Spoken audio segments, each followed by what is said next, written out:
Congress party ఎప్పుడైనా చూడండి స్వాతంత్రం వచ్చినప్పటి నుంచి ఇప్పటి వరకు కూడా రైతుల మీద ప్రేమ చూపించిన రైతుల పక్షాన పోరాడినటువంటి పార్టీ కాంగ్రెస్ పార్టీ.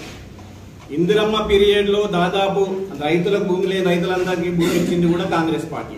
అదేవిధంగా రాజశేఖర రెడ్డి పీరియడ్ లో కూడా భూములకు సర్టిఫికెట్ లేని రైతులందరూ కూడా ఎకరా 2 ఎకరాల సర్టిఫికేట్ ఇచ్చింది కూడా కాంగ్రెస్ ప్రభుత్వం. ఇక టీఆర్ఎస్ ప్రభుత్వం ఇవ్వలేదు, బీజేపీ ప్రభుత్వం ఇవ్వలేదు. మీరందరూ కూడా గమనించాలి, రైతుల పక్షాన ఎప్పుడు కూడా ఉండేది ఓన్లీ కాంగ్రెస్ పార్టీ.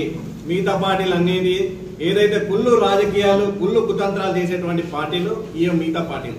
దయచేసి మీరందరూ గమనించాలి, సర్వే నంబర్ 1 అదే సర్వే నంబర్ 376కు సంబంధించి రైతులు బాధపడుతుంటే ఆ రోజు జిన్నారం మండల రైతులు భాస్కర్ గాని, నరేష్ గాని, నరేందర్ గాని, వీళ్ళందరూ మన వెంకటన్న గాని అందరూ వచ్చి సీఎం పోదామంటే శ్రీనారాయణ దగ్గరికి పోతే దయచేసి ఈ రైతుల పక్షాన ఎవరైతే సంతకం పెట్టిన రైతులు ఉన్నారో వాళ్ళ పక్షాన పోరాడి కేసు వేయించి ఈ రైతు భూములను ఆ యొక్క టీఎస్ఐ పాస్ పోకుండా ఆపినటువంటి వ్యక్తి సీనన్న.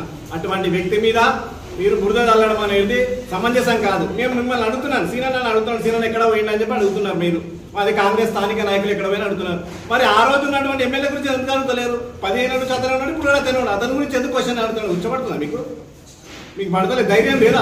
రైతులకు ఇచ్చారు. జంగంపేట విలేజ్ లో సర్వే నంబర్ 376 అసైన్ చేసింది 136 ఎకరాలు, సారీ 100 ఎకరాలు. ఇందా ఇది అసైన్ చేసింది. ఇది మీరు టీఎస్ఐ పాస్ కింద మీకు టీఆర్ఎస్ గవర్నమెంట్ చేసింది. మరి ఎందుకు ఇయ్యలే?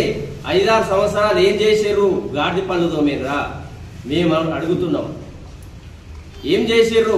ఇవాళ రాజకీయ లబ్ధి కోసం మీరు వచ్చి ఏదో ప్రజల తరఫున ఏదో మన ముసలి కన్నీరు కారిస్తే ఏదన్నా ఓట్లు దండుకోవాలని చూస్తున్నారు.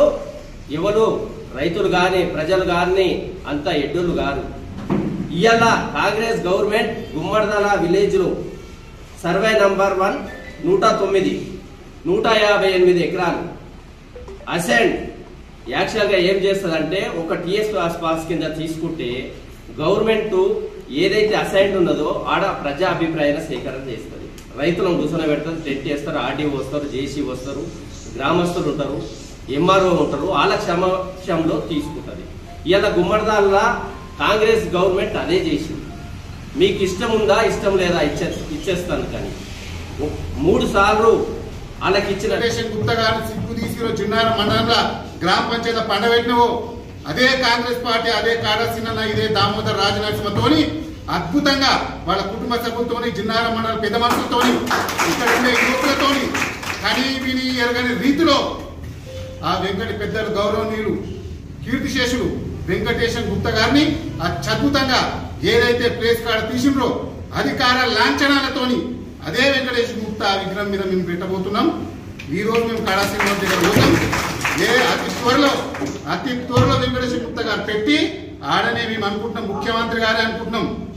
ముఖ్యమంత్రి గారు టైం ఇవ్వకపోతే మా జిల్లా నాయకుడు మా కాటా శ్రీనివాస్ గౌడ్ గారు, మా ఇన్ఛార్జ్ మినిస్టర్ గారు, మా కాంగ్రెస్ పార్టీ ముఖ్య నాయకులు, మా జిన్నారం మండల కాంగ్రెస్ పార్టీ నాయకులు అందరూ కలిసి భారీ ఎత్తున ఒక మీటింగ్ పెట్టి అత్యద్భుతంగా ఒక జిన్నారం ముఖద్వారానికి వెంకటేశ్వర గుప్తా గారి ఎంట్రీ ఎట్లుంటుందో, ఆ రోజు ఆయన చేసినప్పుడు సేవలు ఎట్లుంటాయో ఈ జిన్నారం ఈ సన్నాసులు చూపిస్తాం. సన్నాసి ఈరోజు పెద్ద మనుషులను కూర్చోబెడతాం, యువకులను కూడా కూర్చోబెడతాం.